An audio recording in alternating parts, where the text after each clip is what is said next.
اللہ کا حق سیکھیے، آپ کے اندر انشاءاللہ برداشت بھی ہوگی، تحمل بھی ہوگا، حوصلہ بھی ہوگا۔ میں نے کچھ لوگوں کو دیکھا ہے کہ جیسے ایمان کا دعویٰ بڑھ جاتا ہے اتنی سختی بھی بڑھ جاتی ہے۔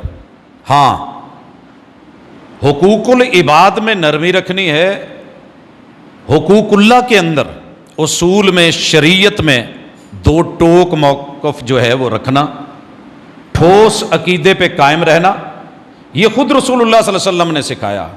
کٹ جانا مگر اپنے رب کا کسی کو شریک نہ کرنا، یہ اللہ نے انسانی فطرت رکھی ہے۔ تو اللہ کے ساتھ شراکتوں کو اگر کسی بھی شکل میں آ رہی ہیں تو اس سے بچیں، اللہ پر ایمان مضبوط کریں۔ بھائیو، دوسری چیز آپ کو یقین ہونا چاہیے ایمان کا حصہ ہے، محبت بڑھے گی۔ اور جو میں استدلال کر رہا ہوں یہ سورہ مریم ہے، اس کی آیت نمبر 96 ہے۔ اللہ فرماتے ہیں ان الذین آمنوا وعملوا الصالحات، پختہ بات ہے، یقینی ہے، اس میں کوئی شک نہیں ہے۔ اس بات پر یقین کر لیجئے کہ جو صاحب ایمان ہوں گے اور جن کے معاملات اعمال باصلاحیت ہوں گے، سَيَجْعَلُ لَهُ الرَّحْمَنُ وُدًّا، رحمان ان کے لیے اپنی محبتیں ان کے دلوں میں ڈال دے گا، رب بھی محبت کرے گا۔ اور اللہ کی محبت کا اصول کیا ہے؟ رسول صلی اللہ علیہ وسلم نے فرمایا، اللہ پورے آسمانوں کے ملائکہ کو بلا کے ایک اعلان کرتے ہیں، ملائکہ یہ جو بندہ ہے نا زمین پہ، یہ جو صاحب ایمان ہے اور اس کے معاملات بڑے باصلاحیت ہیں، اچھے ہیں، میں اس سے محبت کرتا ہوں، میرا اعلان محبت ہے۔ سَيَجْعَلُ لَهُ الرَّحْمَنُ وُدًّا، مودت ہے میری اس کے ساتھ۔ اور ملائکہ کو اعلان کیا جاتا ہے کہ میں اس سے محبت کرتا ہوں، آپ بھی کریں۔ آسمانوں میں محبت عام ہو جاتی ہے، اور اس بندے کا مقام اور مرتبہ اللہ اس کا پرچار کے ذریعے ڈیوٹی لگا دیتے ہیں کہ زمین میں جاؤ اعلان کر دو، اہل علم، اہل نظر، اہل فکر، ان تلک یہ بات پہنچ جائے کہ فلاں جو بندہ ہے اللہ اور اس کے فرشتے اس سے محبت کرتے ہیں، تم بھی اس سے محبت کرو۔ اور پھر یاد رکھو اہل زمین میں اس انسان کی محبت دلوں میں ڈال دی جاتی ہے، یہ اللہ کا فیصلہ ہے۔ جہاں سختیاں ہوں وہاں محبتیں نہیں رہتی، وہاں محبتوں کی فصل نہیں ہوتی۔ مودت، محبت دل کا معاملہ ہے، اور دل رحمان کی انگلیوں میں ہے۔ ایمان اور عمل صالح، نیکی اور بھلائی، خیر خواہی، یہ جب آتا ہے تو بندہ خود کا بھی خیر خواہ ہوتا ہے، دوسروں کا بھی خیر خواہ ہوتا ہے۔ تو اس لیے اللہ پر یقین کامل رکھنے کے بعد دوسرا عقیدہ اپنا حقوق میں، فرائض میں سمجھیے کہ اللہ کے فرشتے بڑے طاقتور ہیں۔ اللہ کن کہہ دے، ملائکہ کو بھیج دے، میں جو اتنا اکڑ رہا ہوں میری ہوا نکل جائے گی، اور ایک سانس کے فاصلے پہ کھڑا ہے، یہ میرا طاقت کا سرچشمہ، ادھر سانس گئی نہیں اور ادھر جو مٹی کے اوپر تھا وہ مٹی کے نیچے چلا گیا۔ یہ مٹی سے مٹی کا سفر ہے، مٹی دا تو مٹی ہونا تے کادی بلے بلے، اج مٹی دے اتے بندیا کل مٹی دے تھلے۔ یہ جتنی اکڑ، جتنی یہ سختی اور شدت، تکبر، رمود، یہ دوسروں کو حقیر جاننا اور معمولی معمولی بات پہ کاٹ دینا، یہی زندگی میں حل نہیں ہے۔ اللہ نے اگر ہمارے معاملات پہ سزا دینی ہوتی، کتاب اللہ میں کئی جگہ یہ بات بتائی گئی، اگر تمہارے اعمال کی وجہ سے رب پکڑتا تو اس زمین پہ کوئی زندہ نہ رہتا۔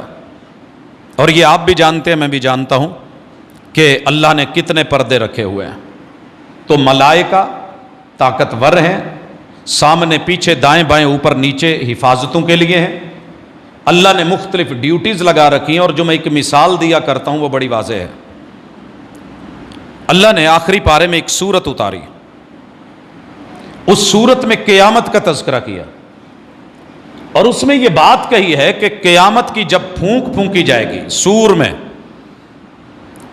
پہاڑ جو ہیں وہ روئی کی طرح ہو جائیں گے، وہ روئی جو پینجے سے نکل کے بے وزن ہو جاتی ہے۔ اور یہ پتہ ہے پوری کائنات نے ایسے ہونا، یہ صرف فرشتے کی ایک پھونک میں اللہ نے پاور رکھی ہے، ونڈ پاور۔ تو ہم اس کے مقابلے میں کیا ہیں؟ کچھ بھی نہیں، پانی کے بلبلے ہیں۔ لہٰذا اپنے اندر نرمی رکھیں،